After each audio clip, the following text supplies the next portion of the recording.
seorang pria bernama Katira yang merupakan seorang pandai besi hidup damai di sebuah desa bernama Bimanahali. Yang mana Katira dibantu oleh seorang pria yang tak bisa bicara bernama Changlu dan seorang anak kecil yang jujur bernama Putraju.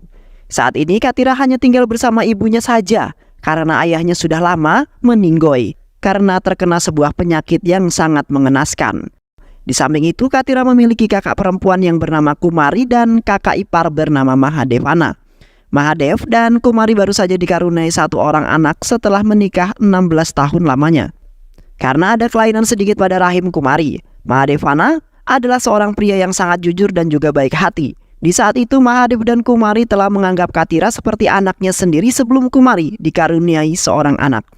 Namun setelah Kumari melahirkan seorang anak, Katira tetap dianggap sebagai anak sulung mereka. Karena Katira selalu membantu mereka dan menyayangi mereka, sebab itu Mahadev dan Kumari menganggapnya sebagai anak mereka sendiri. Di samping itu juga Mahadev bekerja sebagai seorang petani sama seperti penduduk di desa tersebut, yang mana mereka menggarap lahan tuan tanah dan mereka juga wajib menyetorkan 10 karung saat mereka panen kepada tuan tanah. Di sisi lain, seorang petani tua bernama Ulagapai mendatangi seorang tuan tanah yang bernama Devaraya. Ulagapai kemudian mengatakan, "Tuan, saya meminta maaf Tuan. Pada saat ini aku tak bisa memberikanmu 10 karung hasil panenku, dikarenakan lahannya saat ini sedang kering dan menyebabkan gagal panen. Dan aku kemudian meminta kepadamu untuk memberikanku sebuah keringanan." Devaraya kemudian murka kepadanya, bukan memberi belas kasihan kepada pria tua tersebut. Devaraya kemudian memberikan hukuman kepada semua petani karena ada salah satu petani yang komplain kepada Devaraya. Dan pada saat itu juga Devaraya memutuskan bahwa bagi semua petani diwajibkan untuk menyetor hasil panennya berjumlah 12 karung saja. Para petani kemudian hanya bisa pasrah dan menerima keadaan yang telah menimpa mereka, yang mana hidup para petani tersebut penuh dengan siksaan, hinaan dan perbuatan kasar layaknya seorang pekerja rodi. Dan di samping itu juga mereka disamakan seperti binatang oleh Devaraya karena mereka memiliki kasta yang sangat rendah dibanding Devaraya dan keluarganya. Di sisi lain, keluarga seorang pria bernama Sanuboga, yang mana Sanuboga juga adalah seorang tuan tanah dan sifatnya sama seperti Devaraya yang tidak menghargai orang kasta rendah dan menganggapnya seorang yang hina. Sanuboga memiliki seorang putra bernama Padu yang beranggapan orang yang berkasta rendah lebih hina daripada sebuah kotoran. Namun putri sulung Sanuboga memiliki sifat yang berbeda, walaupun ia memiliki kasta yang sangat tinggi yang bernama Prabhavati. Prabhavati adalah seorang mahasiswi yang tidak menganggap orang berkasta rendah hina. Namun hati Prabhavati sangatlah baik dan tidak ingin dimuliakan oleh orang-orang yang berkasta rendah. Di samping itu juga, Prabhavati memiliki perasaan dengan orang yang berkasta rendah, yaitu Katira. Yang mana Prabhavati sudah lama sekali, hampir bertahun-tahun ia mempunyai perasaan terhadap Katira. Namun Katira menyadari bahwa ia adalah orang yang berkasta rendah dan ia juga berpikir bahwa ia tak akan bisa menikahi Prabhavati. Prabhavati kemudian menasihati Katira bahwasanya, "Katira, kau tidak boleh menganggap dirimu hina. Pasti suatu saat nanti kau bisa menikahiku," ucap Prabhavati dengan tersenyum. Dan setelah itu Prabhavati meninggalkan Katira dengan penuh senyuman. Di sisi lain, Prabhavati sangat membenci ayahnya, yaitu Sanuboga, yang berperilaku sombong karena memiliki kasta yang tinggi. Sanuboga selalu menghina, mencelakai orang-orang yang berkasta rendah apabila mereka tidak menghormatinya. Di saat itu juga Sanuboga dan Devaraya telah menjual pupuk kepada petani yang diberikan oleh pemerintah secara gratis. Praba kemudian memberitahu kepada Katira bahwa ayahnya telah menjual pupuk gratis tersebut kepada para petani dengan harga yang mahal. Di suatu hari Katira dan Putraju pergi ke rumah Sanuboga untuk mengantarkan sabit yang telah dipesan oleh Sanuboga. Di saat itu Praba sedang berada di sana dan setelah itu Praba memberikan secangkir minum kepada mereka. Katira kemudian mengambil gelas lain yang digunakan oleh orang yang berkasta rendah. Namun di saat itu Putraju meminum dengan menggunakan cangkir yang sering digunakan oleh orang yang berkasta tinggi. Dan di saat itu juga Putraju telah dilihat oleh Sanuboga, yang mana Sanuboga kemudian menghukum Putraju karena telah melanggar aturan yang telah dibuat oleh mereka. Praba kemudian meminta kepada ayahnya agar tidak menghukum Putraju karena ia masih kecil. Namun keputusan Sanuboga tidak akan ada yang berani melarangnya karena jika ada yang melanggar pasti harus menerima konsekuensinya. Dan pada akhirnya Katira meminta agar Putraju supaya tidak dihukum, melainkan agar Katira lah yang akan menggantikannya. Katira kemudian dicambuk oleh anak buah Sanuboga sebanyak 10 kali. Di saat itu Katira hanya bisa menahan rasa sakit karena ia tidak ingin melihat seorang anak kecil dihukum. Putraju kemudian hanya bisa menangis karena melihat Katira yang dicambuk dengan sangat keras. Sementara itu, Praba hanya bisa sedih dan melihat saja karena ia tak bisa melawan ayahnya sendiri. Setelah hukuman selesai, Katira dan Putraju kemudian kembali pulang. Dan tak pula Katira memberikan sedikit kata-kata yang menyakitkan kepada Sanaboga. "Pak, jangan pernah mengatakan bahwa dirimu sangat dekat dengan Tuhan. Buktinya kau tidak bisa memaafkan seorang anak kecil yang tidak mengetahui apa-apa," ucap Katira. Semenjak itu Katira selalu menjauhi Praba karena ia sangat benci dengan perilaku ayahnya yang tak mempunyai kemanusiawian. Namun di saat itu Praba mulai tertekan karena gara-gara perilaku ayahnya hidup Praba menjadi tersiksa. Dan pada suatu hari Praba menghampiri Katira yang sedang membuat roda yang terbuat dari sebuah besi. Praba kemudian mengatakan bahwa ia sangat tulus mencintai Katira tanpa memandang apapun. Namun Katira mengatakan bahwa sifat Praba pasti tidak akan pernah jauh-jauh dari sifat ayahnya yaitu Sanaboga. Dan pada akhirnya Praba membuktikan bahwa ia sangat mencintai dengan memasukkan dirinya di tengah api yang menyala. Katira kemudian mengeluarkan Praba dari api tersebut dan kini Katira sudah meyakini bahwa Praba sangat benar-benar cinta dan tulus mencintainya. Dan pada akhirnya Katira mengungkapkan cintanya juga kepada Praba. Di sisi lain kakak ipar Katira yaitu Kumari yang sedang bekerja di sawah sambil membawa anaknya, yang mana di saat itu anaknya menangis karena anaknya sangat lapar ingin meminum ASI ibunya. Kumari kemudian meminta izin kepada mandor di sana yaitu Mara karena ia ingin menyusui anaknya yang menangis kelaparan. Mara kemudian menolak permintaan tersebut karena Mara tidak meyakini bahwa Kumari yang sudah berusia tua itu masih memiliki ASI. Mara kemudian memerintahkan Kumari untuk menunjukkan kepadanya apakah Kumari masih mempunyai ASI sebagai buktinya. Mara kemudian memaksa Kumari untuk menunjukkan sumber ASInya kepada Mara. Dan pada akhirnya Kumari terpaksa menunjukkannya kepada Mara dengan sambil menangis. Setelah itu Kumari mengadukan kejadian itu kepada pemimpin desa.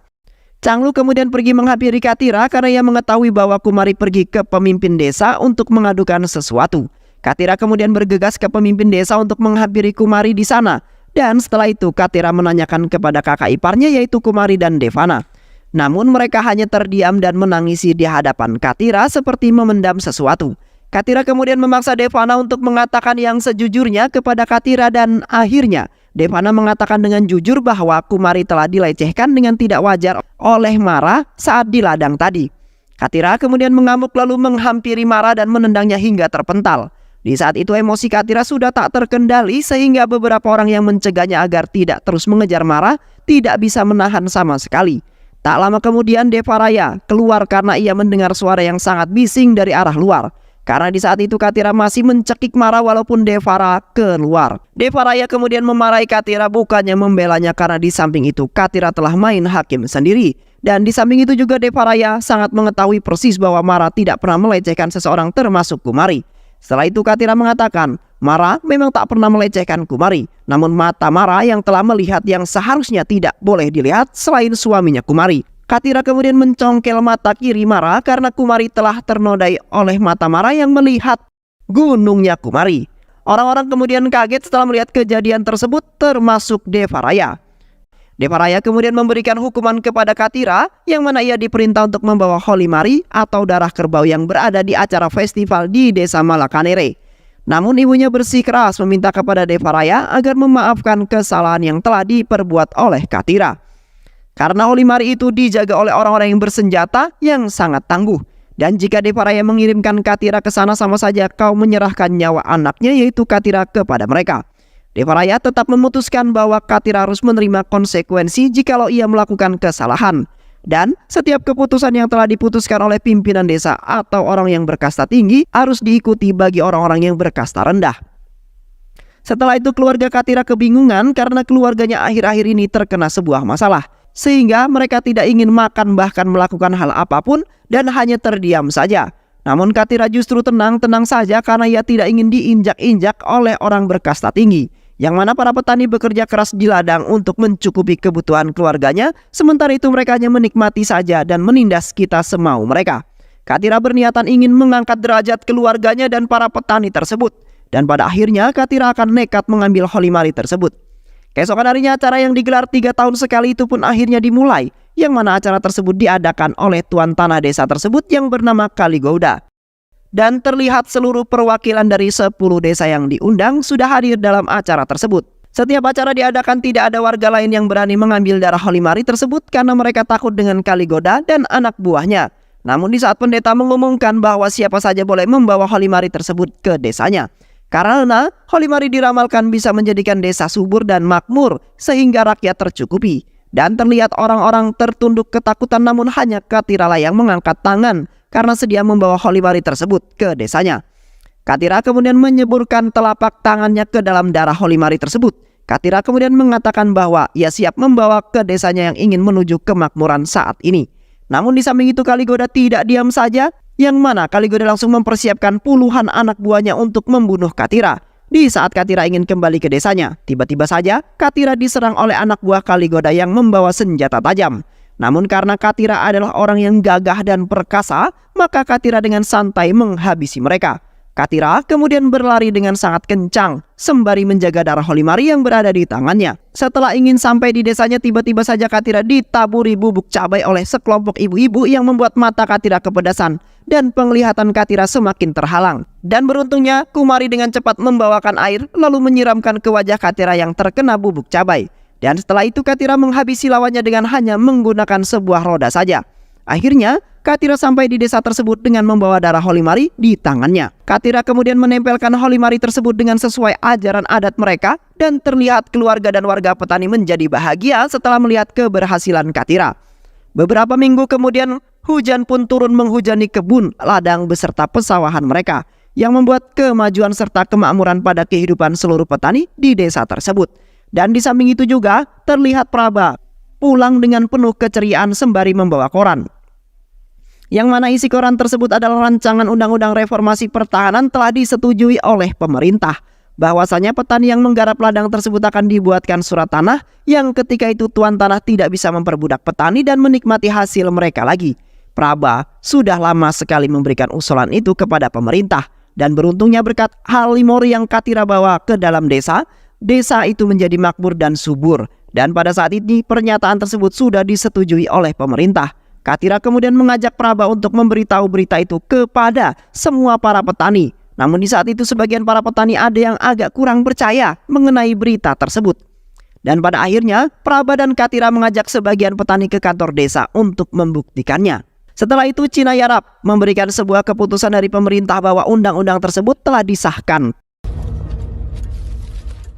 Di malam harinya Praba mengumpulkan semua para petani di sebuah lapangan, lalu Praba membacakan surat keputusan tersebut. Antara lain untuk memberitahu mereka bahwasanya mereka kini mendapatkan hak memiliki ladang tersebut karena merekalah yang selalu menggarap, dan kini tuan tanah tidak bisa mengambil hak itu lagi karena mereka akan dibuatkan surat tanah oleh pemerintah.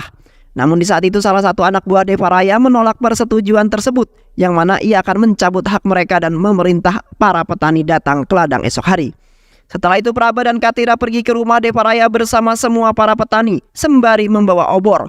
Di saat itu Devaraya sedang mengadakan rapat bersama tuan tanah yang lainnya, yang mana Katira kemudian mengatakan, "Pak, malam ini kami semua datang ke rumahmu hanya ingin memberitahu saja. Karena keesokan harinya kami sudah memiliki hak tanah dan kau tidak akan bisa menikmati hasil kerja keras kita," tegas Katira. Katira kemudian menambahkan bahwa mereka semua sudah lelah dijadikan sebagai budak oleh Devaraya. Mereka juga ingin merasakan kemakmuran seperti yang dirasakan Devaraya. Dan kini telah datang masa kemakmuran dan kejayaan mereka.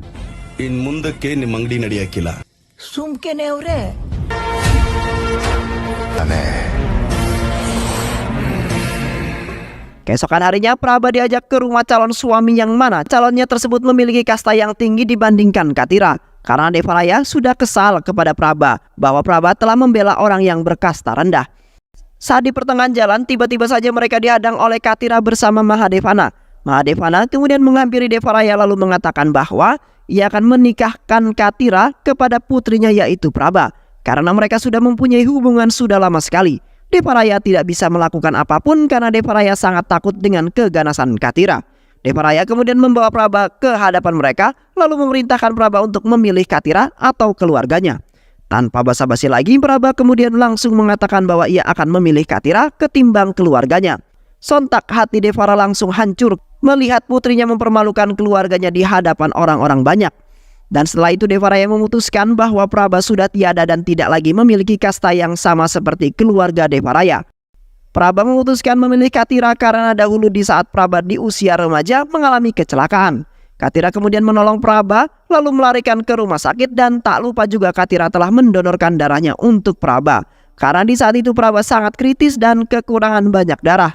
Dan karena itulah Praba mempunyai hutang budi, dan di saat itu juga Praba melihat ketulusan Katira terhadap Praba. Setelah itu Praba tinggal sementara di rumah Katira sembari menunggu persiapan pernikahan mereka. Dan terlihat Padu, adiknya Praba, datang ke sana untuk mengantarkan pakaian yang telah disiapkan oleh ibunya secara diam-diam.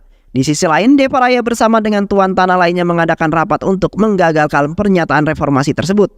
Krishna yang merupakan MLA wakil rakyat kemudian mengatakan bahwa keputusan tersebut tidak bisa digagalkan karena pemerintah langsung yang memutuskannya.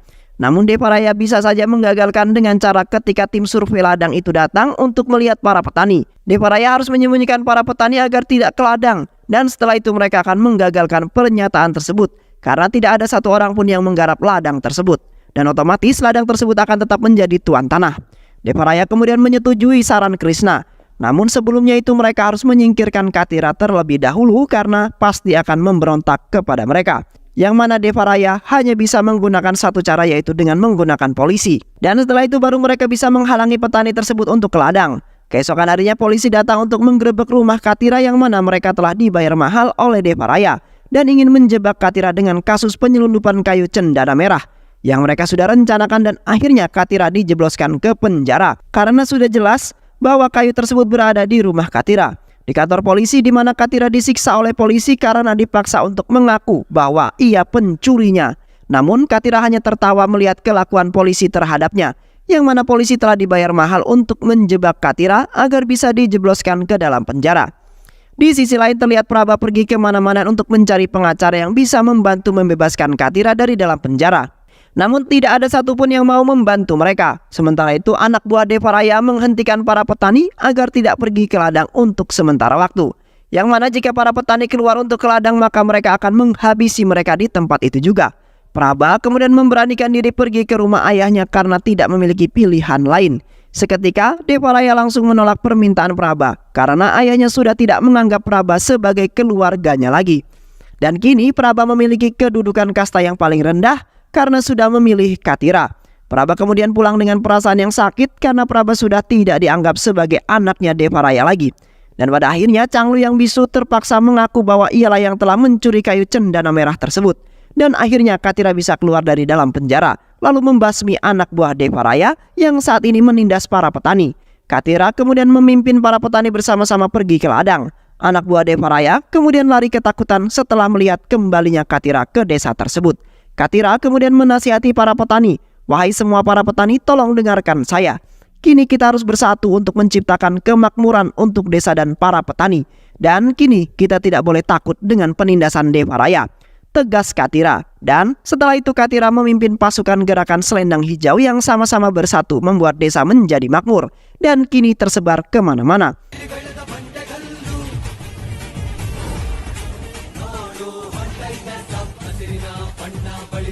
Setelah itu mereka bersama-sama mendatangi kantor pemerintah untuk meminta bantuan kepada mereka. Wakil kolektor kemudian mengatakan, "Kalian semua tidak usah repot-repot datang ke sini. Kita yang akan pergi ke sana untuk melihat ladang kalian. Dan setelah itu kami akan menandatangani para petani yang memiliki surat sewa, lalu membuat surat tanah untuk mereka," ujar Pak Kolektor. Dan kini masalah para petani sudah beres terkendali. Katira dan Praba kemudian mendatangi Devaraya untuk memberikan surat undangan pernikahan mereka agar Devaraya ikut hadir. Namun undangan tersebut Devaraya anggap itu sebagai sebuah hinaan terhadap kedudukan Devaraya yang sangat tinggi. Devaraya kemudian murka lalu menghubungi sekelompok mafia yang berada di utara untuk membantai para petani yang sudah membuat Devaraya semakin marah.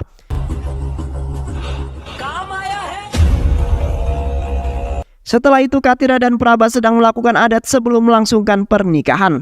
Dan di saat itu Katira meminjam korek untuk menghidupkan udut kepada salah satu warga yang kebetulan lewat bernama Ranggapa. Katira kemudian mengundang juga Ranggapa untuk ikut hadir di acara pernikahannya. Namun di saat itu Putraju sangat heran setelah melihat sabit yang dimiliki Ranggapa tidak sama dengan yang dibuat Katira. Karena seluruh desa selalu membeli sabit atau golok hanya kepada Katira, sang pandai besi. Ranggappa kemudian mengatakan bahwa ia tidak ingin mengganggu Katira yang sedang sibuk menyiapkan pernikahannya. Yang mana Ranggappa membeli sapi tersebut kepada orang lain karena masa panen sudah hampir dekat. Dan setelah itu Ranggappa pergi meninggalkan mereka dengan ketakutan. Mahadevana kemudian mengatakan bahwa masa panen masih lama sekali. Dan pada saat ini juga mereka baru saja menanam bibit tersebut karena akhir-akhir ini baru saja turun hujan. Katira kemudian mengejar Ranggappa karena mencurigainya. Katira kemudian menyiksa Ranggappa agar mengatakan sejujur-jujurnya tentang apa yang Ranggappa sembunyikan. Ranggappa kemudian mengatakan bahwa Devaraya telah menyewa para mafia dari India Selatan untuk membunuh para petani. Karena Devaraya ingin tetap menguasai tanah yang berada di desa itu dan saat ini nyawa para petani sedang terancam. Katira dan Mahadevana kemudian kebingungan untuk melakukan apa karena waktu tinggal sedikit lagi dan hari pernikahan Katira juga sebentar lagi. Dan akhirnya Katira memutuskan untuk mendatangi sarang para mafia itu untuk membunuh mereka di tempat itu juga untuk menyelamatkan seluruh para petani. Di sisi lain terdapat 108 mafia kejam yang bersarang di dalam sebuah lubang yang telah mereka gali. Dan di dalam itu juga mereka sudah siap siaga untuk menyerang para petani tersebut. Namun tiba-tiba saja Katira muncul dari atas lubang dengan niatan akan menghabisi mereka di malam itu juga. Katira kemudian mengeksekusi mereka dengan sangat brutal dan kejam. Katira kemudian menghabisi mereka semua dengan ganas sampai ke dasar lubang. Yang mana Katira tidak hanya pandai dalam membuat senjata, namun Katira memiliki bakat terpendam, yaitu menjadi seorang pria yang kejam dan juga brutal, gagah dan perkasa. Di saat itu Katira menghentikan kapaknya yang hampir saja mengenai seorang remaja.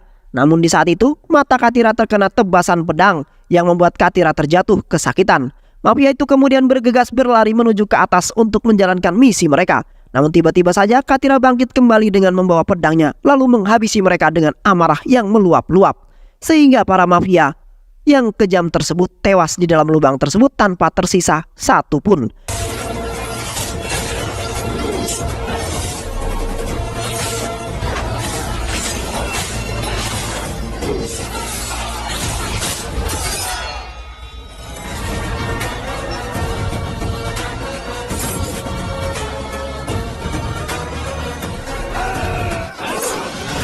Katira kemudian menusuk mafia tersebut untuk memastikan tidak ada satu orang pun yang masih hidup di dalam lubang tersebut. Katira kemudian bangga karena mafia yang ingin membantai para petani telah tewas, melainkan mereka yang telah dibantai balik oleh seorang pandai besi yang hanya sendirian. Dan setelah itu Katira naik ke atas di saat matahari terbit karena sebentar lagi ia akan melangsungkan pernikahannya. Dan tak lupa Katira juga meledakkan tempat tersebut agar tidak ada seorang pun yang menemukan jejak orang-orang tersebut. Sesampainya di rumah terlihat para penduduk beramai-ramai berada di rumahnya dengan menangis. Katira kemudian kebingungan karena beberapa jam lagi pernikahannya akan dimulai. Namun tidak ada seorang pun yang bahagia, melainkan mereka semua menangis. Dan ternyata di saat itu Praba telah terbaring menjadi mayat karena ada seseorang yang membantainya. Di malam tadi, di saat Katira sedang membunuh semua mafia guna menyelamatkan para petani, di samping itu ada seorang dengan diam-diam telah membunuh Praba dan kini hati Katira semakin hancur lebur setelah kematian Praba. Katira kemudian sangat menyesal karena sudah lama sekali ia menolak cintanya Praba yang sangat tulus kepadanya. Namun di saat ini karena Katira telah gagal membahagiakan Praba yang sangat ia sayangi, karena Praba merelakan keluar dari keluarganya yang memiliki kasta yang tinggi dan rela menikah dengannya dari kasta yang rendah. Katira kemudian terpaksa tetap menikahi Praba walaupun Praba sudah menjadi seorang mayat. Dan terlihat keluarga Katira dan seluruh penduduk tak kuasa melihat penderitaan yang dialami oleh Katira dalam kehidupannya. Setelah itu Katira kemudian membawa mayat Praba untuk dikremasi. Namun Katira kembali memeluk Praba karena ia sangat menyesal telah menolak cintanya Praba yang sudah lama sekali diungkapkannya kepadanya. Dan kini wanita baik hati tersebut sudah tidak menghiasi keceriaan hidup Katira lagi. Setelah itu Katira berniatan ingin membunuh Devaraya. Karena gara-gara kehidupan Katira tidak tenang, Katira kemudian menghabisi Devaraya di dalam kamarnya. Ia sangat brutal dengan melampiaskan amarahnya tersebut. Dan tak lama kemudian polisi datang untuk menangkap Katira, lalu menjebloskannya ke dalam penjara dengan kasus pembunuhan Devaraya.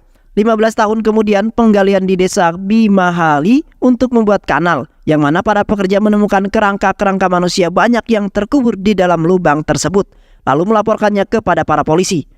Operasi tersebut dipimpin oleh seorang wanita yang bernama Rina. Rina kemudian mengatakan kepada polisi bahwa mereka telah menemukan 107 kerangka manusia di dalam lubang tersebut. Dan setelah itu Rina membawa kerangka tersebut untuk diperiksa di laboratorium. Di saat itu polisi menduga bahwa orang-orang tersebut seperti terkena wabah penyakit, lalu mayat mereka dikuburkan untuk mencegah penularan. Namun Rina akan melakukan penyelidikan untuk mengetahui apa penyebabnya. Beberapa hari kemudian, Rina mengatakan bahwa mereka bukanlah terkena penyakit atau hal lain, melainkan mereka adalah korban pembantaian karena Rina telah menemukan beberapa kerangka yang rusak akibat terkena tebasan pedang ataupun senjata tajam lainnya pada 15-25 tahun yang lalu. Di malam harinya, di lab laboratorium Rina, terlihat ada seorang pria yang menyiramkan bensin ke kerangka tersebut dan hendak membakarnya. Namun di saat itu Rina telah melihat kelakuan pria tersebut. Rina kemudian langsung menodongkan senjata ke arah pria tersebut untuk mengaku apa yang telah ia lakukan. Pria tersebut kemudian membuka penutup wajahnya yang ternyata pria tersebut adalah anak buah inspektur yang bernama Balu. Balu kemudian menceritakan mengenai 107 kerangka tersebut yang mana beberapa tahun yang lalu telah terjadi pembantaian yang dilakukan oleh seorang pria bernama Katira terhadap 108 mafia. Katira yang membantai mereka karena mafia tersebut ingin membunuh para petani yang berada di desa tersebut. Dan di saat itu aku dibebaskan oleh Katira karena di saat itu aku baru masih remaja. Dan sebab itulah kerangka yang ditemukan hanya 107 karena salah satunya adalah Balu. Balu terpaksa melakukan perbuatan tersebut demi menyelamatkan Katira dari para polisi. Karena Balu sudah berhutang budi terhadap Katira dan kini Balu akan membalasnya. Dan setelah itu Balu memohon kepada Rina untuk membuat laporan bahwa mereka mati dalam keadaan wajar. Balu kemudian menambahkan, jika mereka mengetahui kalau Katira lah yang telah membunuh 108 mafia tersebut, maka Katira akan dihukum mati, ujar Balu. Rina kemudian akan membuat sebuah laporan yang berbeda, karena Rina mempunyai sifat penolong dan peduli terhadap orang yang telah melakukan kebaikan. Keesokan harinya, Rina menyatakan bahwa ratusan kerangka yang terdapat di desa Manahali dinyatakan mati dengan wajar. Dan terlihat Balu sangat berterima kasih kepada Rina karena Rina telah membantunya. Di sisi lain, para penduduk desa lagi-lagi ditindas oleh tuan tanah yang lainnya yaitu Kalagoda. Mahadev kemudian berkeliling kampung meminta sumbangan agar Katira bisa keluar dan bisa mengikuti pesta Holy Mori. Setelah itu di saat Mahadev dan Putraju yang sudah dewasa sedang beristirahat, Putraju kemudian menghentikan mobil sebuah pengacara dengan sengaja untuk meminta tolong kepadanya agar bisa mengeluarkan Katira yang berada di dalam penjara. Dan setelah itu Mahadev memberikan semua uang yang telah dikumpulkan sebagai imbalannya. Beberapa hari kemudian, akhirnya Katira berhasil terbebas dengan bersyarat. Namun Katira hanya dibebaskan selama 10 hari itu pun harus dikawal oleh para polisi. Yang mana seorang polisi bernama Kumar ditugaskan untuk mengawal Katira dalam perjalanan menuju acara Holy Mori di desa Kalimakari. Setelah itu Katira dan Kumar pergi ke desa itu dengan menggunakan bis. Namun di pertengahan jalan mereka dihadang oleh anak buah Kaligoda yang mana mereka telah mengetahui bahwa Katira akan pergi ke festival. Dan setelah itu Katira melarikan diri bersama Kumar karena Katira sudah beranjak tua. Di saat itu Kumar sangat heran dengan Katira yang diincar oleh anak buah Kaligoda dan ingin membunuhnya. Katira kemudian menceritakan perjalanan hidupnya selama 15 tahun yang lalu sambil berjalan menuju desa tersebut. Dan akhirnya Kumar baru saja mengerti mengapa Katira dipenjara dan diincar oleh anak buah Kaligoda. Katira dan Kumar kemudian beristirahat di sebuah gubuk tua yang berada di dalam hutan. Tak lama kemudian anak buah Kaligoda menemukan keberadaan mereka. Katira dan Kumar kemudian keluar dan berdiri di hadapan anak buah Kaligoda yang membawa senjata dan ingin berniat membunuh Katira. Setelah itu Katira terpaksa menunjukkan skill bertarungnya di depan Kumar. Katira kemudian bertarung dengan seorang diri melawan puluhan orang dengan tangan yang terborgol.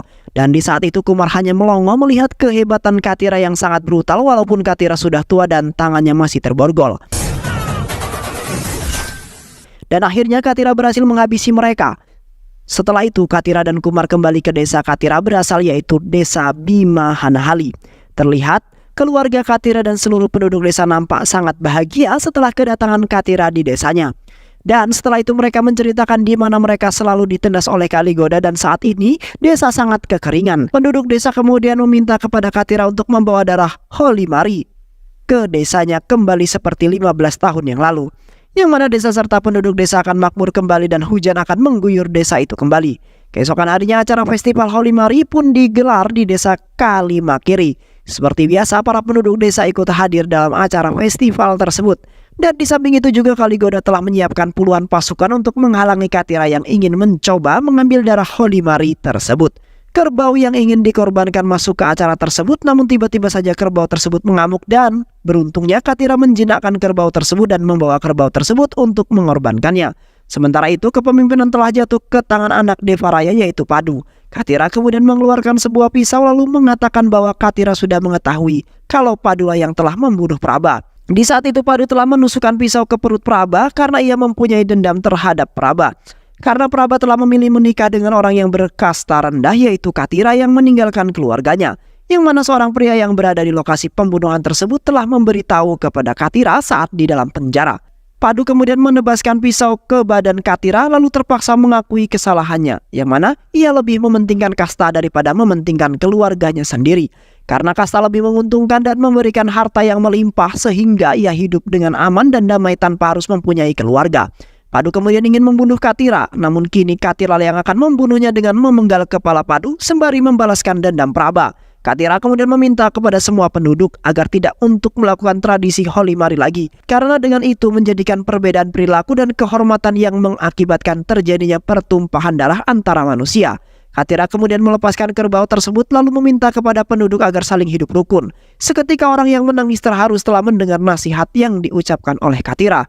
Di samping itu juga Kaligoda dan anak buahnya membuang senjata dan ikut hormat bersama penduduk lainnya kepada Katira. Dan setelah itu Katira kembali ke penjara untuk menghabiskan masa hukumannya sembari menikmati kehidupan masyarakat yang hidup rukun walau dari kejauhan. Dan film pun selesai. Baik sahabat, itulah tadi alur cerita dari film Katira. Mudah-mudahan sahabat semua terhibur dengan alur cerita film ini. Sehat selalu. Wassalamualaikum warahmatullahi wabarakatuh.